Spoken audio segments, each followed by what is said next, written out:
के दिल में बड़ी दुख है, इतना दुख कि कोई से न कुछ बतावत दिया, न खाते पियत दिया, न कोई से बोलते बतियावत दिया।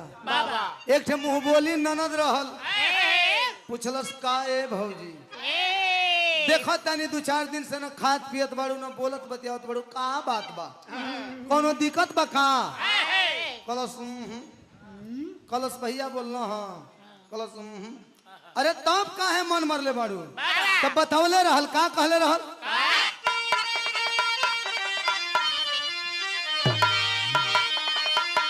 कि सात नदिया पारवा से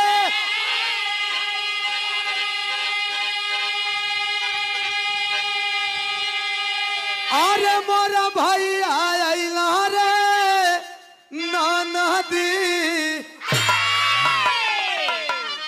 अतबो नाही बाबा विधवा कैला छोटी रे नदी।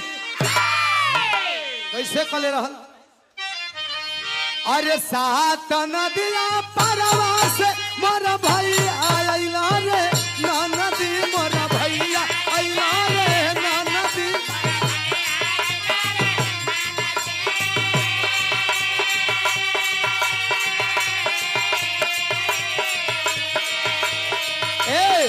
सात नदिया परवा से मोरा भैया आइला रे नदी, मोरा भैया आइला रे नदी अतबो नाही बाबा विधवा कैले छोटी रे नदी।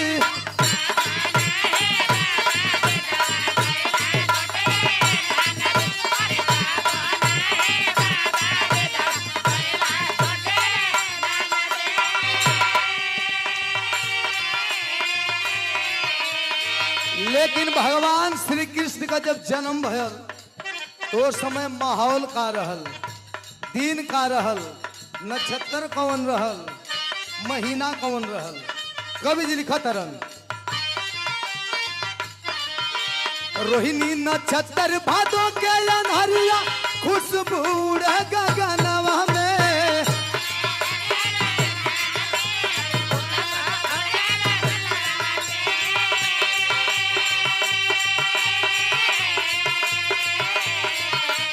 रोहिणी नक्षत्र भादो के अनहरिया खुशबू उड़े गगनवा में, अरे खुशबू उड़े गगनवा में। कृष्ण जन्म ले देवकी गोदिया बाजे बधैया अंगनवा में, कृष्ण जन्म ले देवकी गोदिया बाजे।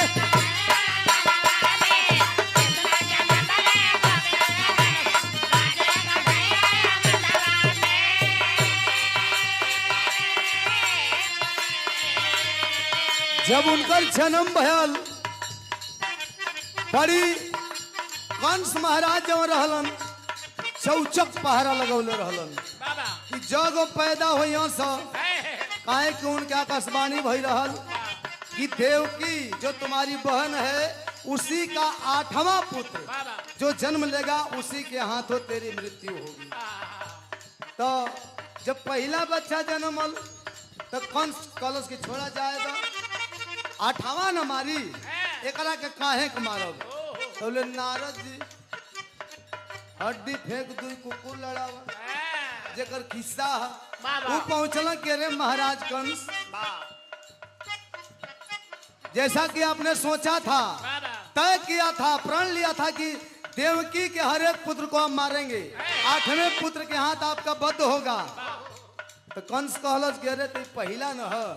तो नारद जी देखो कैसन होके जाल पढ़ावत हूँ, कहल कि चाहे हर से गिनत तब है, चाहे हर से गिनत तब कौन ठीक बा कि ऊपरे से गिनत आ जाए 8वां हो जाए तब ओकर बुद्धि खुलल। लेकिन जब भगवान श्री कृष्ण का जब जन्म भयल सबके मुँह आवत गयल।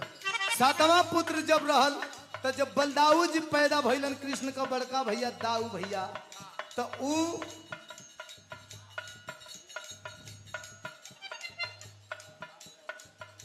तो गर्भपात भई रहल ना। लेकिन जवन लड़किया के उपटक के जनवा लेवल चहल 7वां पर, उहे लड़किया आकाश में उड़ल और भविष्यवाणी कैलस कि तुझे मारने वाला जन्म ले चुका है। जब भगवान श्री कृष्ण पैदा भइला तो माहौल कैसा रहल? पहरा पहरेदार सब सुति गइले,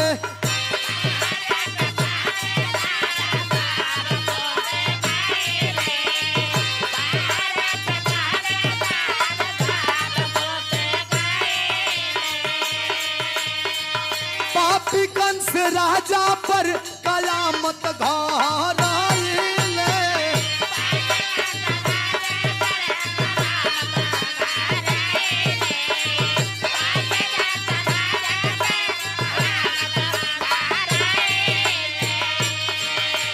भाग जगल बादा पर के जन्म भइल जलखनवा में।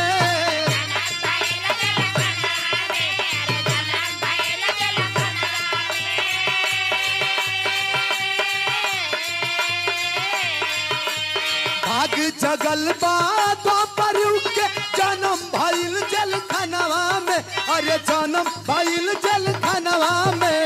कृष्ण जन्म ले देवकी गोदिया खुशबू गगनवा में।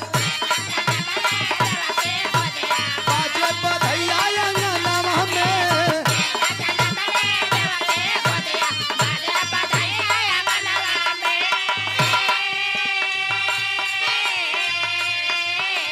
एकदम अनहारी बारी घेर रहला सनहरिया। रात के 12 बजत बा। कुल पहरेदार सूत गइलन। कृष्ण पैदा हो गइलन, अवतार ले रहलन। तब देवकी के मन में डर है कि हमार पापी भाई मार दे। तो कैली है का? तो हसत में देवकी एगो जुगती लगवाली।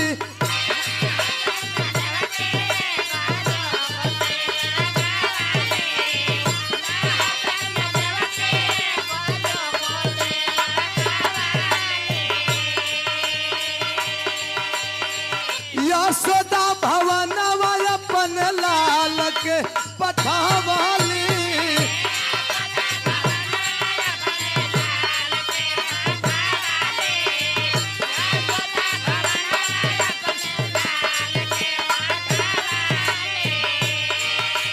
केवा कभी अखिलेश के गीतिया गूंज सारा जहानवा में।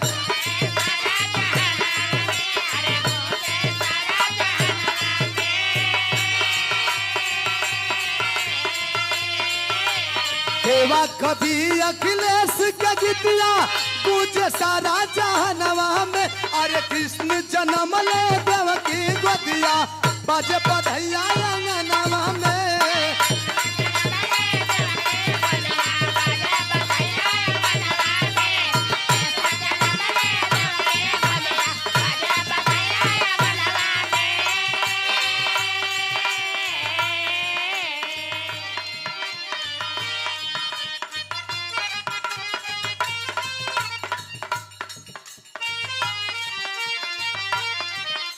जब कृष्ण का जन्म भयल तब सोहर जैसे सुनली है सबे। एक दो लाइन सोहर यार से दिखा के ओकरा बाद नंबर फिर हो।